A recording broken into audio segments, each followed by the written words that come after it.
Grab Elgin on mount, please. Elgin on mount. Come over this side, guys. Easy to see. So Elgin's got the mount position. Okay. So number one, before anything else, I have to establish my frames. It's one of the most important things. I need to establish my frames, and we're going to work on what I call the box system. So the box system runs this way, and the reason being is if I form the C and my hand is on the C, if Elgin puts his weight down, the frame system will support his weight. Where if I grip this side, which is really stupid, which is inaccurate, if Elgin puts his weight on it, the grip's going to slide down, so I lose the frame system. So like I want to prop the frame system. Second thing about it is, come on Ben, is I want to make sure that my frame is 90 degrees. Anytime that I push my frame system, my arm goes straight, my partner can cycle to my back arm bar, etc, etc. So the hardest part on this is, what I see people do is, on the frame system, as they push, the frame system changes more to like a rhombus.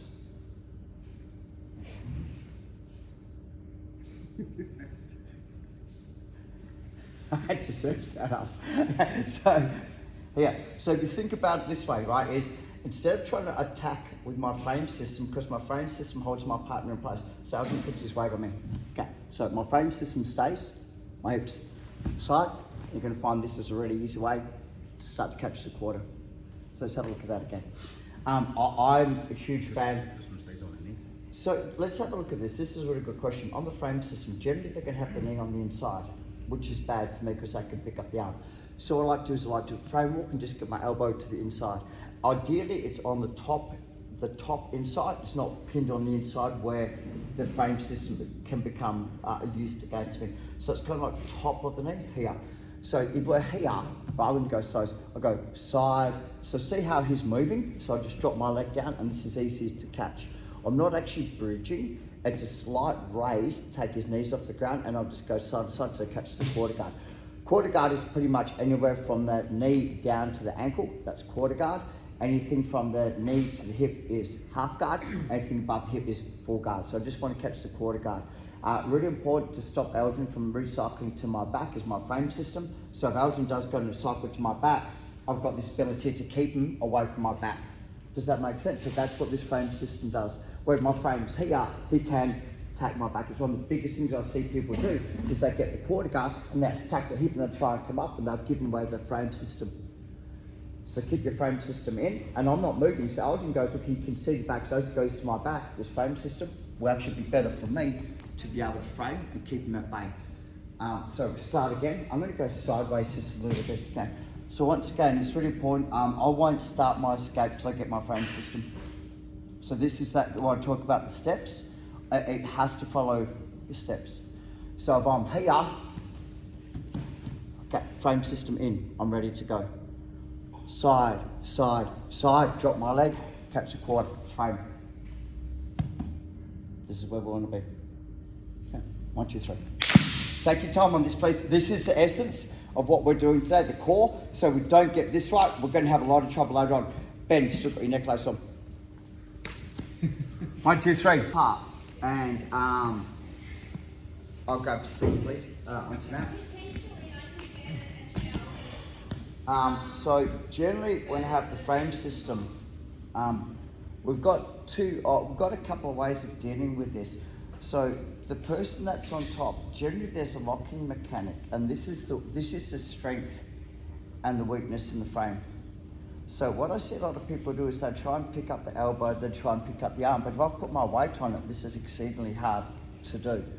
So what we're going to do instead is we're going to put our elbow joint, so the elbow joint on the back side of my wrist, so you're going to swing it backwards, so you're going to swing your hand here, and instead you're going to attack my frame system by putting your palm on the ground and walking your hand towards my head. So that changes my frame system.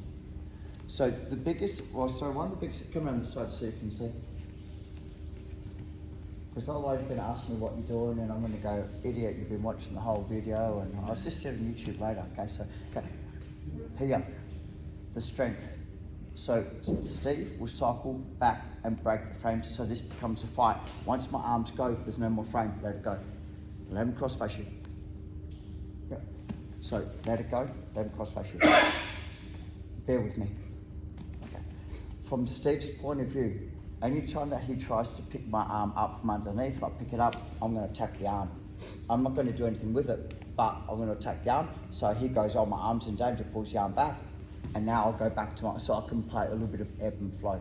So go to the correct one where I've got the frame. Steve goes backside of my wrist from here, bomb, bomb, and I'm going to just put my hands through, tap the leg, start to use that to reverse instead.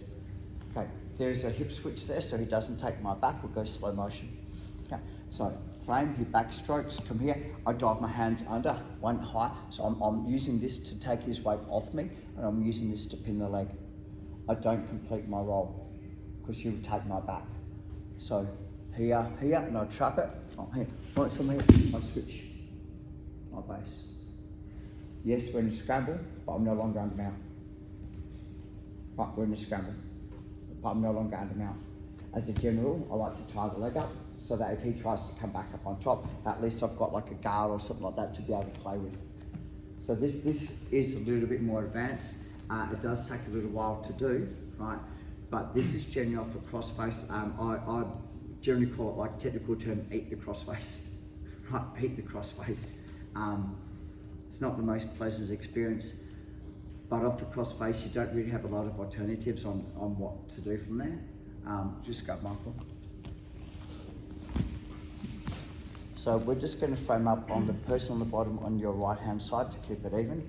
So Michael gets his forearm and pushes, so all I'm going to do is dive under, and that's pretty much the crossface, right? So what I'm doing is this, is I turn that hand down, that hand high, and I'm driving this hand forward over my head and pushing that one down.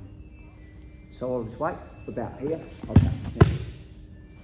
So I'm in the position to be able to scramble. Right. I'm not saying it's the best position in the world, it's not, but I'm no longer under mount. You know, you've got to play your bets. Okay, let's have a shot of that glass, 1, 2, 3. Go, partners.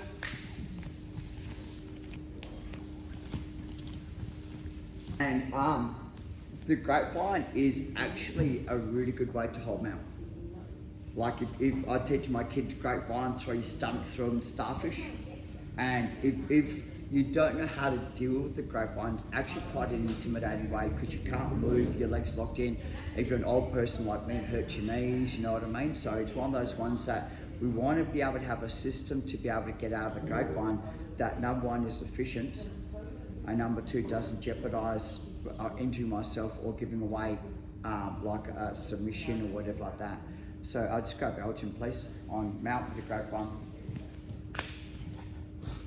Your lucky day, buddy.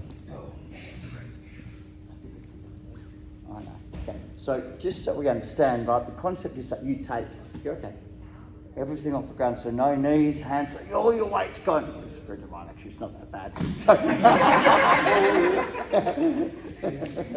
So the whole weight. Exactly, you want to change that? Yeah, easy. So the whole weight's on me.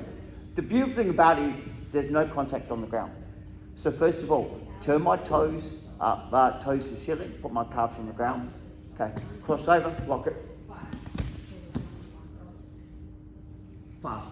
I'm not playing around on this. This has to be done very dynamically. If you notice, I have not brought my hands into play. This is just the legs. If I attack the hips as well, it's twice as good. Okay, so basics. Number one is this. To get rid of it is I need to put my, see how he's lifting my legs? So I need to put my legs on the ground. Take one leg over, lift, and cross. So now Belgium goes to grapevine again. See which way his body's moving? Yeah, so hold it. Slide, so take a big step. Slide. And then I can bring my hands in to the frame if I need to, right?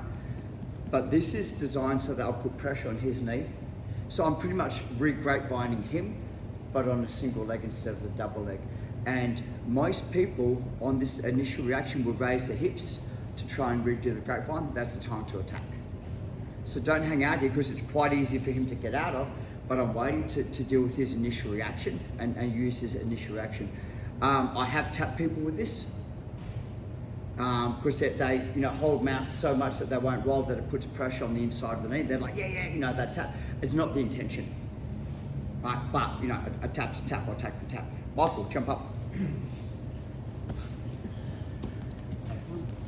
So grapevine, from here, go. So number one is to take the pressure off is I try and turn my toes to the ceiling. And what I'm doing is I walk my right leg in, kick my left leg and put it over, and then here. Right, now, I'm not doing anything, I'm simply sliding my hips. I'm not using my hands if I need to, I can push the hips with my hands once I start the motion. If I push them too early, I can't slide my hips because I'm pushing the weight back onto my legs and I can't slide them because there are weights on it. So their general reaction is they come forward to relieve the pressure, which enables me to slide. So don't attack the hips until we've got that motion going. Let me explain, okay?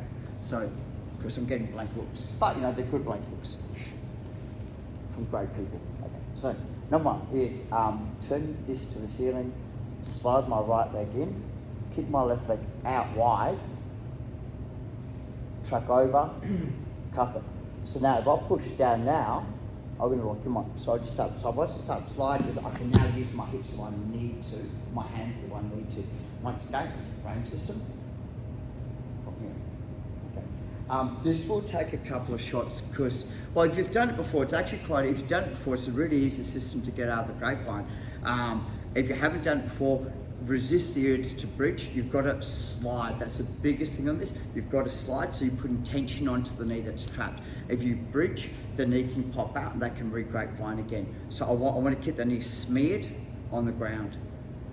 Okay, grab someone new. 1, 2, 3. Hey. Right, okay. Chloe.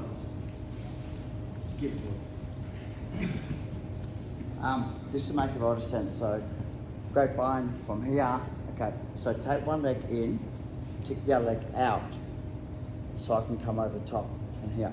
What leg's trapped? What leg's trapped? So what I'm sliding on the leg that's trapped. If I slide the other way, I lose everything.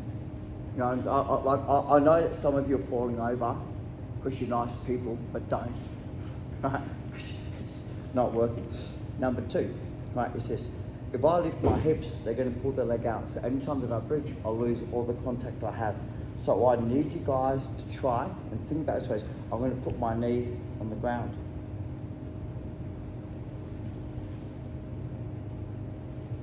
Right. So if I have the position, if I bridge, I'll lose it, and I guarantee I'm not going to be able to get that again. You know, this is one of those ones, once you trap it once, it is very hard to trap this again. So leg goes in, kick it, yes you can, come over the top, lock it in, okay, put my knee on the ground. And that's it. Like it's actually like an easy system, but because we're almost pre-programmed to bridge, we lose that contact point on the knee. So I need you guys just concentrate on the leg that I've trapped, this leg that I'm attacking. Trap it and just put your knee on the ground. It does 2 things. It rolls pressure onto the inside of their knee and it turns my hip over the way that I want to roll. So, you know, everything's in my favor. And then to stop from going in the guard, you can now, on the halfway point, post on the hip and come up. And that way you can back out of the guard instead of going into the guard if you want to. Either way, you're out of mount. So if you end up in the guard, you're still out of mount. But I find it's much easier to kind of get to the scramble position because they're still trying to concentrate on keeping mount because they you know, like how can you just get out of mount like that? So a lot of people, they're going to try and scramble back up to mount, they're going to plant their feet. So I find that you probably get a guard pass off this as well. Okay, 1, 2, 3, let's go.